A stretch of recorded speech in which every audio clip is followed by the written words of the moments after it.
Guys हम हमारे day to day life में इस प्रकार की सेंटेंसेस की बहुत यूज करते हैं जहाँ पर हम कहते हैं कि मैंने झट से इस क्वेश्चन का उत्तर दे दूंगा, उसने झट से मुझे पहचान लिया, झट से जाओ और मेरे लिए एक गिलास पानी लेकर आओ।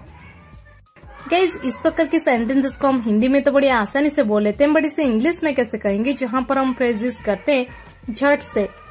चलिए सबसे पहले इसकी इंग्लिश जान लेते हैं। झट से इसका मीनिंग यही होता है ना, तुरंत या फिर बिना समय गवाए। इसके लिए हम इंग्लिश में वर्ड यूज करते हैं इंस्टेंटली या फिर एट वंस या फिर इन नो टाइम का। इन तीनों का मतलब एक ही होता है, बस कहने का फर्क होता है। चलिए इसका कंप्लीट स्ट्रक्चर देख लेते हैं। स्ट्रक्चर में पहले आपको यूज कर देनी है सेंटेंस, इसके बाद एट वंस या फिर इंस्टेंटली। चलिए कुछ एग्जांपल्स लेते हैं ताकि आपको ये स्ट्रक्चर और भी अच्छे से क्लियर हो जाए। मैंने झट से उसे फोन लगाया। I called him instantly. I called him instantly. Or you can say I called him at once.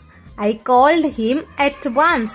Or you can say in no time I called him. जैसे ही टीचर ने सवाल दिया मैंने उसे झट से बना दिया। As soon as teacher gave me the question, I solved it instantly.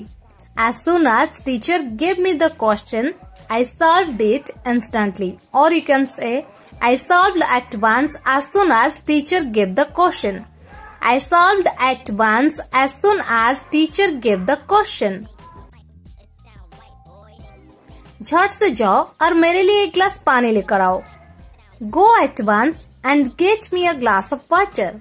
Go at once and get me a glass of water. मैंने झट से इस क्वेश्चन का उत्तर दे दूंगा। I will answer this question instantly. Or you can say, I will answer this question at once. I will answer this question at once.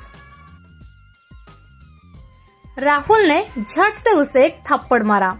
Rahul slapped him instantly. Rahul slapped him instantly. Or you can say, Rahul slapped him at once. Or you can say, in no time, Rahul slapped him. In no time, Rahul slapped him. उसने झट से मुझे पहचान लिया। He recognized me instantly.